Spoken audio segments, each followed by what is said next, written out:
Daniel is in the waiting room, and I'm going to go ahead and let him in now, okay? Okay. All right.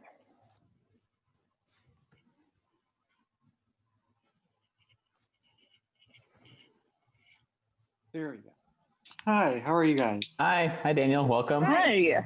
Good. Well, thank you guys. I appreciate it. Yeah, glad you could join us. Just so we can do introductions. I'm Matt Flaherty. I'm a council member at large for the city and a fellow SPIA/O'Neill grad. And I'm the chair of the council's Climate Action and Resilience Committee, which is the committee that conducts interviews and works with the Environmental Commission. So, Oh, great. nice to meet you. Nice to meet you too. I'm Kate Rosenberger, City Council District 1. I went to SPIA a long time ago as well. Awesome. I'm Isabel Piedmont Smith, City Council District 5. I've never taken any classes at SPIA. Sorry. I was hoping you would weigh in on SPIA. Okay. So we're on a relatively short timeline tonight, Daniel, just because we have a council meeting coming up at 6:30 and probably need a few minutes in between. But that's okay. The interviews usually don't take too long. We've had a chance to review your resume and your application.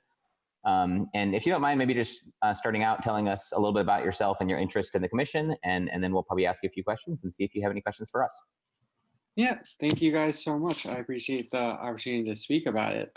So just to introduce myself, my name's Daniel Gonzalez. I'm originally from Highland Park, Illinois, which is the north suburb of Chicago. I went to Miami University in Ohio, so just over the border of Indiana, where I studied political science and sustainability. And now I'm attending O'Neill, getting my master's in public affairs, focusing in environmental policy.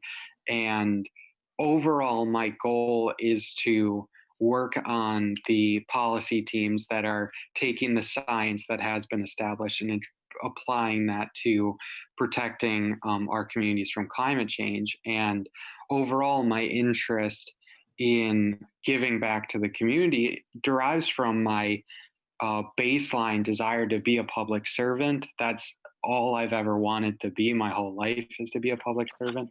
And so I think that this is an amazing opportunity to apply the education that I've already gained and apply it to giving advice to City Council and the city of Bloomington about how I could use my background or my personal experience and provide assistance in any policy decisions or program implementation for environmental reasons or all kinds of environmental reasons. Yeah. Sorry, I was trying to, I had muted myself. Thank you. As a preliminary matter, it's worth checking, I guess. The Environmental Commission typically meets on the third Thursday of the month in the evening. And is that a time you'd generally be available to attend commission meetings? Occasionally there are attendance issues kind of over time with a lot of our volunteer boards and commissions. So making sure folks are available and committed to those is important. And then the other question we were kind of wondering, this particular council appointment actually expires in January of next year. It's kind of filling out the end of a 2-year term that someone had left. Though generally speaking, when someone serves for such a short period of time like that, it would be kind of normal course of business to reappoint them for a second 2-year term.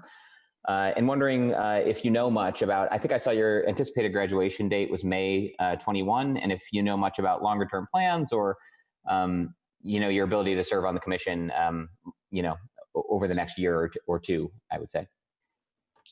Yes. My expected graduation is May of 2022, actually. Okay. Sorry. And I'm fully prepared to make this time commitment and make this commitment to not only the commission, but the community. I've already moved to Bloomington, so I'm extremely, it's been exciting moving here. It's been very different, honestly, from where I've lived before. So it's nice to explore. And so, I'm completely happy with taking this as an opportunity, if it expires in January, to prove that I would make an impactful member to the commission and have my contributions be the determiner of whether or not I'm invited back or anything. I'm very excited to just have this opportunity if given. Yeah, great. So what attracted you to the Environmental Commission in particular? I mean, you've studied sustainability, and so that's definitely clearly a focus of yours, but do you know, have you ever been to a meeting? Have you ever talked to anybody who's on the commission? What has your connection been, if any?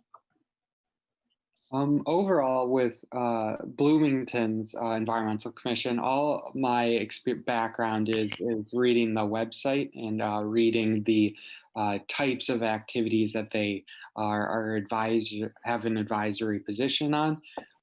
But back in my last year with my AmeriCorps position, I was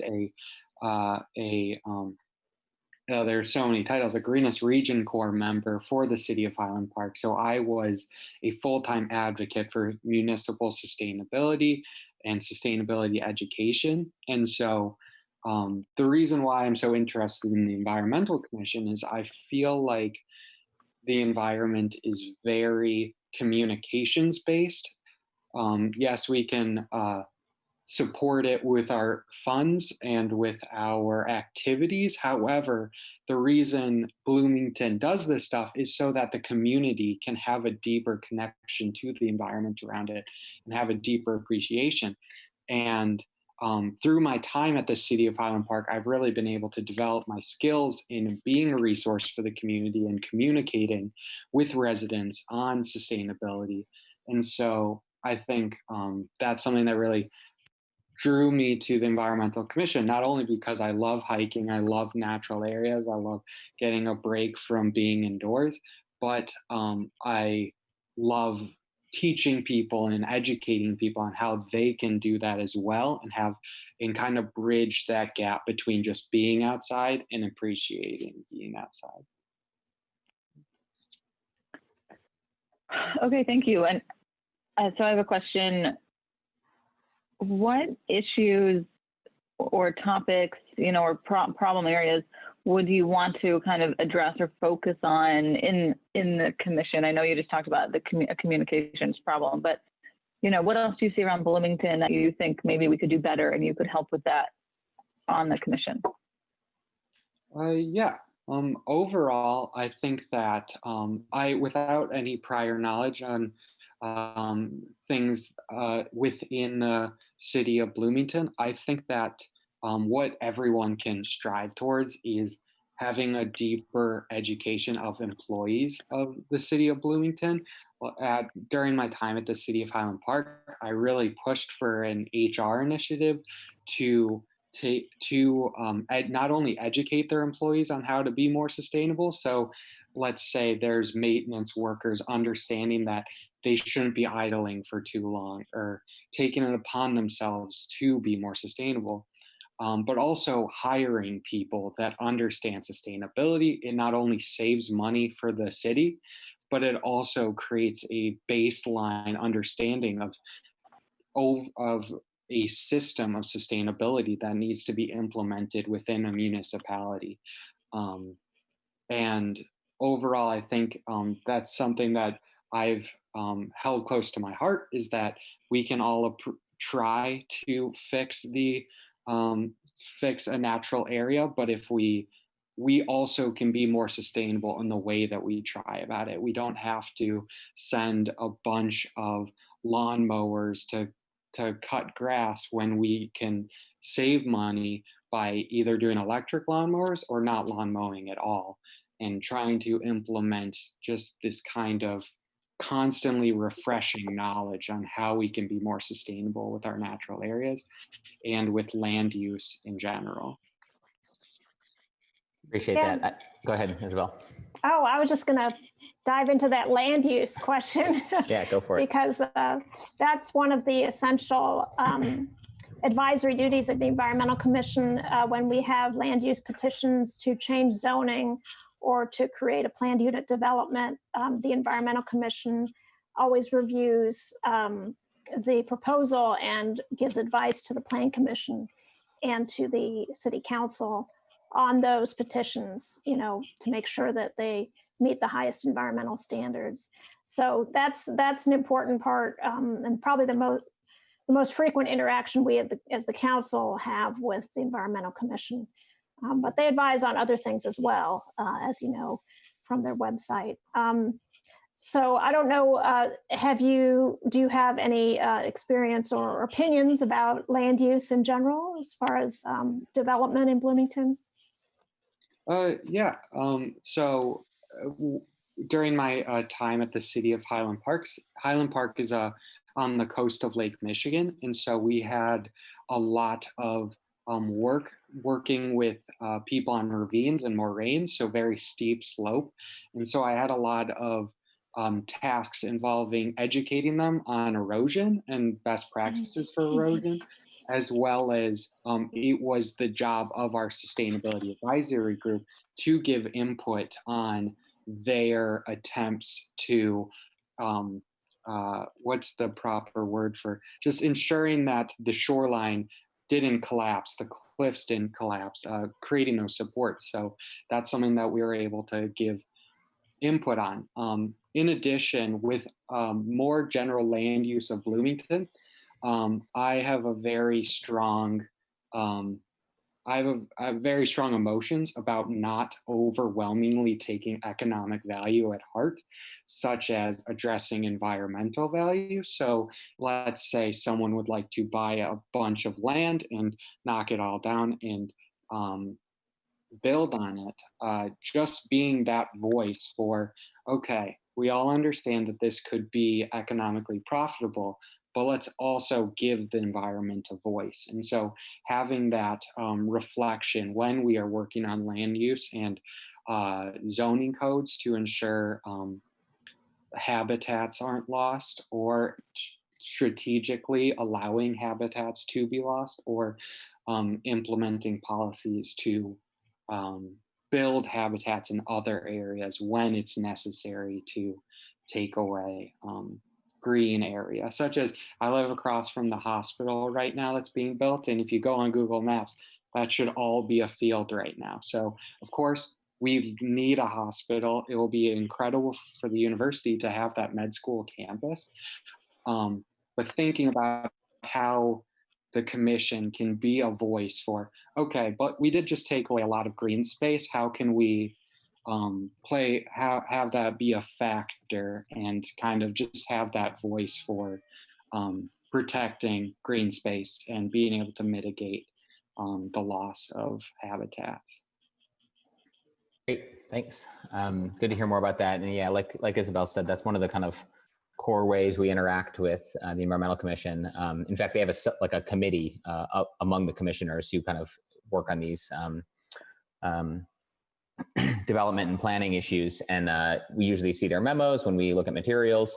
And actually in talking with the staff liaison today, city staff liaison to the commission, we talked about whether it would even be useful to have the commission attend our land use committee meetings and represent that perspective, which I think would be great since the commission is advisory to both city staff and of course the council.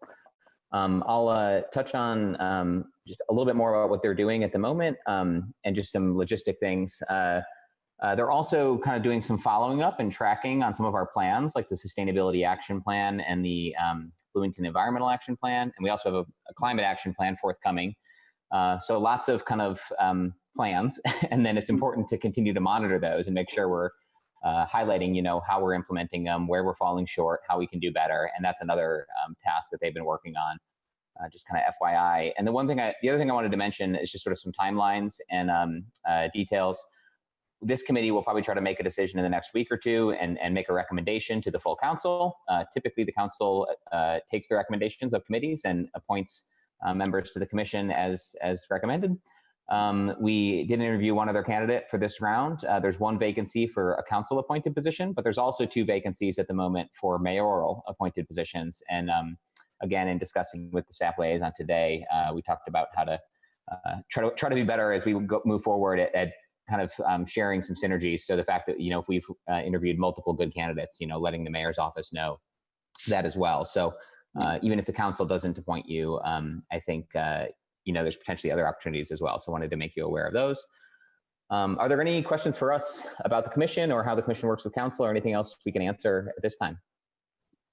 Overall, just would like to thank you guys again. I am curious, and given that if there was, if the commission didn't elect me and if the mayor didn't elect me, I just am curious in general on how connected the public is to these meetings and how I can just be a citizen and be an active citizen to best help out my community as well, be engaged. So I'm just curious how many opportunities you think there are for that. I can speak to that, or someone else wants to, either way. Go ahead. Yeah, you can certainly attend commission meetings. Both the Bloomington Commission on Sustainability and the Environmental Commission have public meetings and would probably be covering a lot of topics that are of interest to you. In particular, if you know we didn't appoint you at this time, attending some meetings as a member of the public where you can also comment or add your input goes a long way to demonstrate your interest. And you know, it's fairly regular that opportunities pop up to serve the city in this way. So yeah, if you didn't get appointed at this time, I think just continuing to stay engaged, you know, you'd probably find yourself with an opportunity in the very near future. So yeah. I think we'll probably have to wrap it up there since we're kind of on a tight timeline, but very much appreciate you interviewing. It was great to get to know a bit about you and your interest in the commission. And either way, you should be hearing from us or from the clerk's office in the next week or two. Awesome. Thank you guys so much. Yeah. Very privileged position. So thank you for the opportunity to apply to it. Thank you guys. Sure. Thank you, Daniel. Thanks, Daniel. Thank you.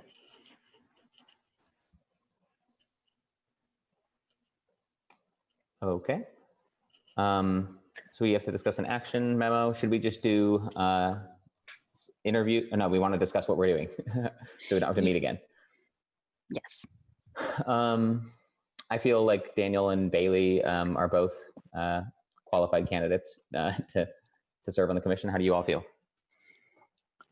I just would like to make sure, Sophia, that, you know, when someone logs off, they're like, we check that they're all the way off, or yes. Okay, sorry. It's just sometimes you can be on the phone.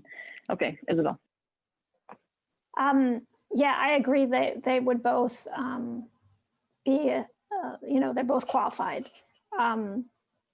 I worry a little that both of them are so young and don't have much experience. I think Daniel is certainly very enthusiastic.